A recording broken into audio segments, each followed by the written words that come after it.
Today we're going to have a look at another Franklin-Christoph pen.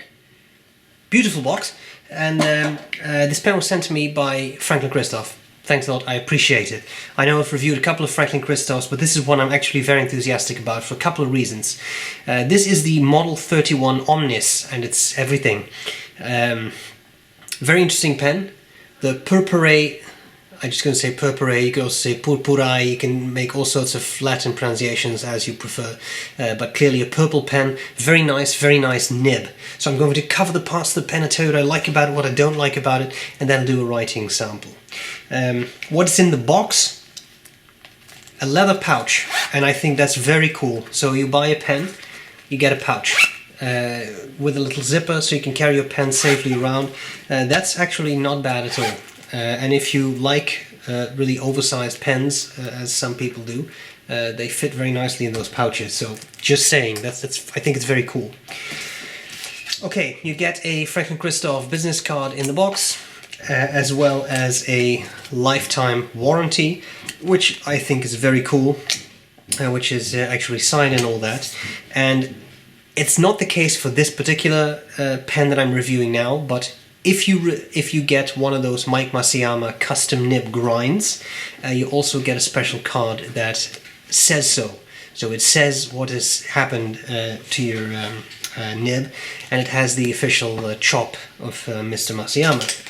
And him being a wizard with fountain pen nibs, I think that upgrade is worth it. Should you be considering it, there's nothing wrong with the regular nibs, but if you do that, you pay a bit more, but you also get a nib that will be perfect out of the box. Okay, let's cover this pen. Top of the cap finial has the Franklin-Christoph logo, as you can see there. It's the Franklin-Christoph thing, which I like a lot. We have the clip. It's slightly what I call ski slope shaped. It's kind of curved, and here it's not really a center band, but here on the cap it actually says Franklin-Christoph 31. So it's a Model 31 pen. We have the barrel. I'm trying to show off the part that's really pretty. You can see it's really iridescent there. It's very nice. I like these grooves in the barrel. Just visually it adds something to sort of lock your eye onto, which I like. And then there's the bevel at the bottom of the barrel. Cap unscrews, and it doesn't take a lot, so I would say that's under 2 full turns, and it's very easy to uncap in a positive way. So that's, I know some people really value that, so that's great. A nice number 6 nib. This is a gold nib, 18 karat gold, and this is the double broad nib. I didn't even know Franklin-Christoph had a double broad nib, but they do offer that, which I think is not bad at all. Threads down here at the barrel, which is a good location. Some of the Franklin-Christoph pens have the threads right there, but it's in the barrel there, and it's a slightly hourglass shaped section. These pens are cartridge-converter filled, but should you want to do so, you can eyedropper them. It's all the same material. There's no metal in there, and I'm convinced this is one solid piece. So you could do that, and then you really have a large ink capacity, which some people really value. Simple converter works fine. In standard international, so you could also use cartridges should you really want to do that. For those of you who enjoy such a thing, the pen can be posted. It's really rather large when you do that. It's not a small pen to begin with, and I think it's more than comfortable to use unposted, especially because it doesn't post super deeply. So you end up with a big pen, but if you really need to post it, you can. Okay. What do I like about it? What do I not like about it? Well, there's a lot I like about it. Sorry, sip of water. It's a nice size. It's a good size pen. Here's a Sailor 1911 large, so it's definitely a nice size, I would say. Good cylinder, but not boring because you have those rings there, and I think that makes for a balanced pen. I like the way it feels. I mean, it's all the same material. I assume it's an acrylic, but it light. but well balanced, and as I said, you can post it. It becomes a bit top heavy, but I don't think this is a pen you really need to post. You have a nice range of nib options, as always with Franklin-Christoph, and as I said, I didn't know they had a double broad, but I was very excited to try it out, and it writes very well. So even not being tuned, or I don't really think Mike Masayama tunes those nibs for Franklin-Christoph, but I mean, it's not a custom grind, and yet out of the box it wrote very well. So I like that. I also like the material. As I said, from one angle it's almost like a solid black pen, but then from another angle you get a nice touch of deep purple, which I think really works. It's just attractive, it's pretty. Okay, things I don't like so much. Actually, there's only two things. The threads at the end here, it's acrylic. I wouldn't say they're really sharp. It's not metal threads that are very sharp and will dig into your skin. But for some people that may be an issue. To be honest, the section is really quite long. It's pretty much the phalanx of one of my fingers, so it's quite long, and for me I had no issues with it whatsoever. Very comfortable to hold, and I don't even feel the threads as I hold it. Second thing, that is an issue with more Franklin-Christoph pens, and that for me is a slightly bigger issue. It's not terrible, but, and I'm not sure if I can really show you this well, I'm just going to unscrew the barrel so I can put this as close to the camera as I can.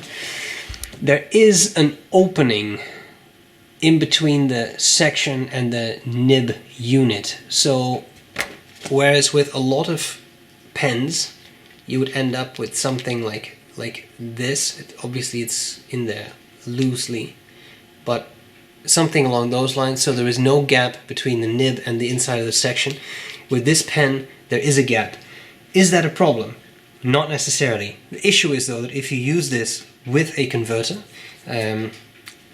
you can get a bit of ink trapped in there. And if you're unaware of that, you can blob a little bit of ink as you write. So what I do, very simple, take a tissue, roll it up, quickly just put it in there, twirl it around, and in a matter of seconds the ink is drawn up, it's clean, no problems. So is that really a big deal? For me it's not, it's just something to be aware of. Final thing is, this clip may look a little bit like it's the type of thing that you push here and then that bit moves up, but that doesn't really happen. And I have had some issues trying to put this in pen pouches because it doesn't really work. You can, if you assist it a little bit, it works fine. But I think that ski slope might go up a little bit further, and then it would be a little easier to use, because if you try to put this in a shirt pocket, as you can see, I'm having no success here with my collar. I would really need to help that clip along, and then it works. Then it works fine. So it's not a defect or anything, but it's something that is not optimal. To me, that's a very, very minor issue, because to be honest, whether the clip goes over the pen pouch or whether it slips into the pen pouch, I don't really care. Okay, finally, pricing. $165, $165 is $185 with the Mike Masayama grind. I don't think that's a terrible price, especially for a nib-meistered nib, and even without it being nib-meistered, it works fine. I think it's great. So, a very kind thank you to Franklin-Christoph for sending me the pen. We need to see how the pen writes. That's what's coming up next. I hope this was useful so far. Measurements of the pen, as well as high-resolution pictures, will be on the website sbrebrown.com. I'm glad to see you later. Bye-bye. Okay, so here we go with the Franklin-Christoph Model 31 Omnis double broad nib, and so the gold nib, and the ink is Robert Oster Grün Schwarz, which is exactly what it says, a green-black ink. So it may look like a black on camera, I don't know, but it's a very, very dark green with a black streak to it. Writing.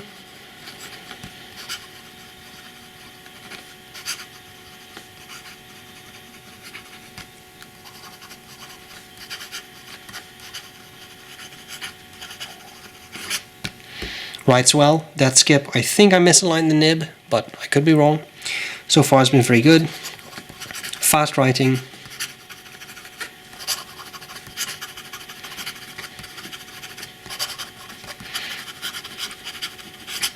I like it's a pretty wet writer, and as you can see, it does have a little bit of bounce if you really want to push it. Reverse writing doesn't really work. You can see the ink gets too diluted and it's almost impossible to read back what you wrote. I really like this double broad. It's a nice fat line, and I just love the smoothness, and I love the width, because it's a nice fat line, but it's not so wide that it becomes unusable. And I think this will be a lot of fun for people to play around with. So thanks Franklin-Christoph for sending me the pen. I really appreciate it. Guys, I'll gladly see you later. Bye bye. Bye.